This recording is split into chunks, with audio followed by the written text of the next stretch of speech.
इसके अगले दिन टीना को एक कमर्शियल फिल्म का शूट करना था। टीना को कुछ और मॉडल्स के साथ ये शूट करना था, लेकिन टीना की परफॉर्मेंस देखते हुए फोटोग्राफर ने उसे मेन एक्ट्रेस के तौर पर शामिल किया था।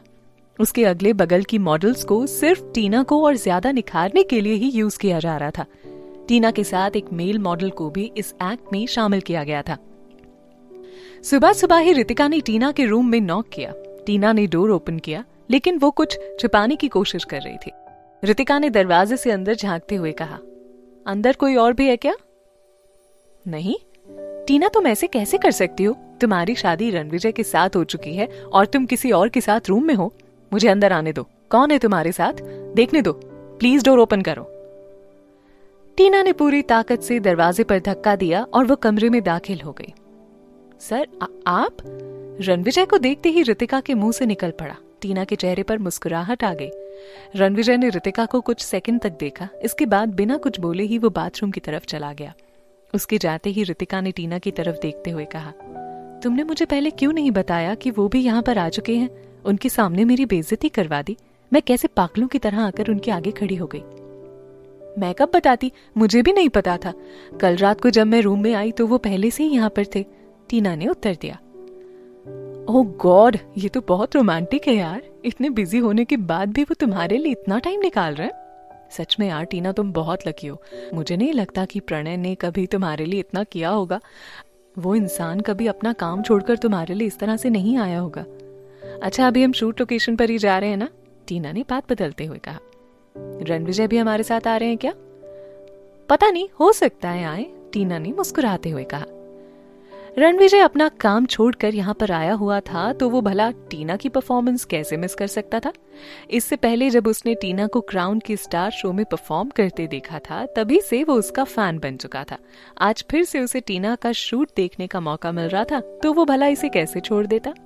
30 मिनट बाद ही ये तीनों शूट लोकेशन पर पहुंच गए। वहां पर सभी रणविजय को पहचान लेते, इसीलिए वो दूर से ही टीना को देखने वाला था। गाड़ी से उतरने के बाद टीना सीधे मेकअप रूम में गई। आज उसने नीले रंग की ड्रेस पहनी हुई थी। इसमें उसका कर्वी फिगर उभर कर बाहर आ रहा था। खास तौर पर उसकी टांगें बेहद खूबसूरत लग रही थी। आज के शूट में एक दुल्हन अपने दूल्हे का पीछा कर रही होती है, जो कि शादी से भाग रहा होता है। पीछा करते हुए दुल्हन के पैर में चोट लग जाती है और दूल्हे को पता भी नहीं चलता है। इसके बाद दुल्हन के हाथ में एक हीरा होता है जिस पर सूर्य की रोशनी पड़ती है और इससे एक एनर्जी निकलती है जो कि दूल्हे के माइंड को चेंज कर देती है और फिर अंत में दूल्हा वापस अपनी दुल्हन के पास आ जाता है। इस शूट में टीना को अपने इमोशंस कई बार चेंज करके दिखाने थे। कल जो फोटोग्राफर टीना का शूट कर रहा था वो ही आज के शूट का डायरेक्टर था। उसने आकर टीना को सारी स्टोरी समझाई और फिर पूछा, इज दैट ओके? तुम कर लोगी ना? हाँ, कोई प्रॉब्लम नहीं है, टीना ने आराम से जवाब दिया। तुम्हें सीन में तेजी से भागते हुए आना होगा, ठीक रहेगा ना ये? डायरेक्टर ने टीना से पूछा। नहीं, ये जरूरी नहीं है, टीना ने कहा। जब से डायरेक्टर ने टीना के साथ फोटोशूट किया था तभी से उसे उसके टैलेंट पर यकीन हो गया था। उसने बिना सवाल किए टीना की बात मान ली। इसके बाद शूट स्टार्ट हो गया। ये शूट मात्र 30 सेकंड का था, इसलिए टीना को फटाफट अपने चेहरे का एक्सप्रेशन चेंज करने थे। पहले वो दूल्हे का पीछा करती है। इस वक्त उसे चेहरे पर हड़बड़ाहट का एक्सप्रेशन लाना था। इसके कुछ सेकंड बाद ही जब वो उसे पकड़ नहीं पाती तो तुरंत ही उसे चेहरे पर निराशा और दुख का एक्सप्रेशन लाना था और फिर अंत में उसे चेहरे पर खुशी भी दिखानी थी। जैसे ही क्लैप हुआ और डायरेक्टर ने एक्शन बोला, टीना तुरंत ही अपने किरदार में आ गई। फटाफट उसने शॉट देना शुरू कर दिया। वो अपने किरदार में इस तरह से रमी हुई थी कि मानो सब उसके साथ रियल में हो रहा हो। रितिका और रणविजय दूर से ही खड़े होकर टीना की परफॉर्मेंस देख रहे थे। दोनों के चेहरे पर अलग ही खुशी देखने को मिल रही थी। भले ही आज से 3 साल पहले वो गर्दिश में छिप चुकी थी, लेकिन आज देखो वो कैसे सभी को पीछे छोड़ते हुए आगे निकल रही थी।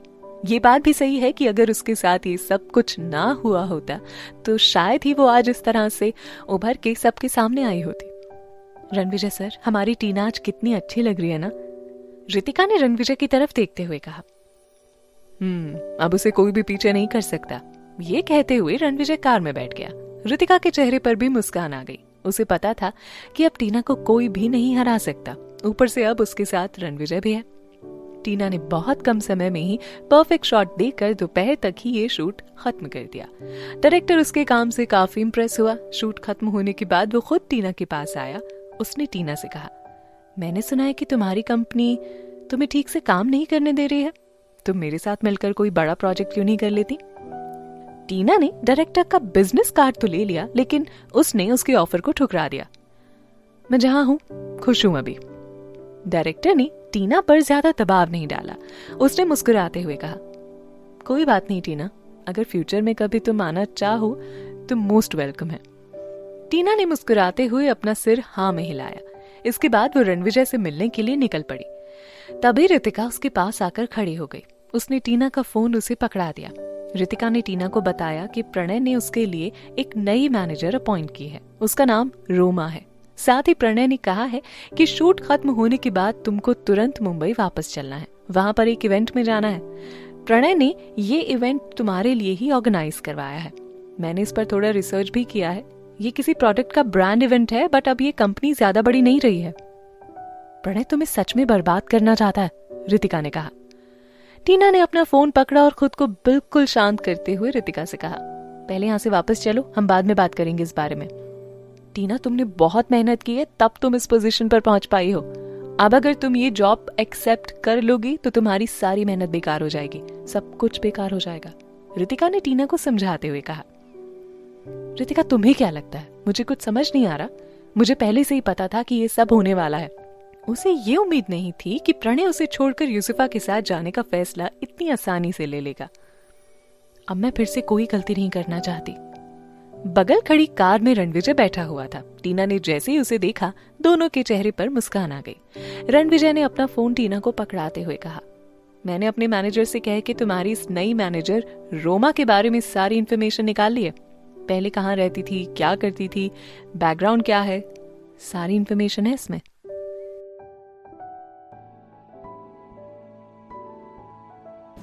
यहाँ बस इतना ही। आगे की कहानी जानने के लिए सब्सक्राइब करें पॉकेट एफएम चैनल को और बेल क्लिक करके अगले एपिसोड का नोटिफिकेशन पाएं। लेकिन आप सारे एपिसोड अभी सुनना चाहते हैं तो डाउनलोड करें हमारा pocket FM app. Link description में है, जहां आप पाएंगे इस शो के सारे एपिसोड्स और साथ ही इसके जैसे और भी बेहतरीन शो। तो देर किस बात की, अभी डाउनलोड करें पॉकेट एफएम ऐप।